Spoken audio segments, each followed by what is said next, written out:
নমস্কাৰ, মোৰ নতুন এটা ভিডিঅ'লৈ আপোনালোকলৈ স্বাগতম জনাইছোঁ।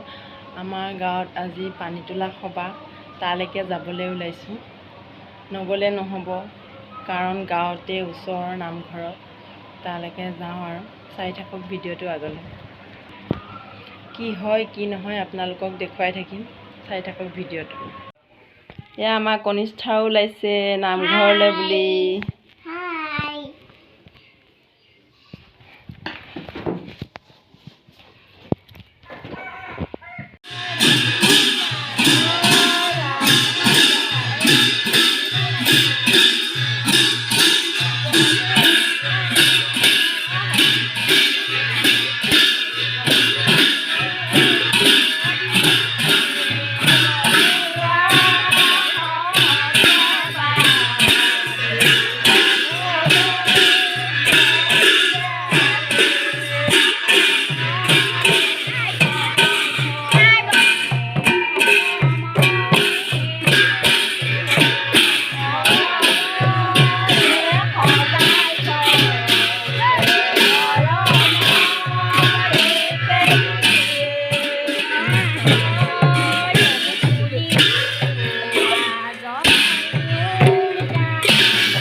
এতিয়া আমি নামঘৰৰ পৰা আহিলোঁ, প্ৰসাদ খালোঁ, খিচিৰি খালোঁ, বাচন বৰ্তন ধুই মেলি এতিয়া ঘৰত আহিলোঁ আৰু কাম বন কৰি আজৰি হৈ এতিয়া আহিলোঁ আৰু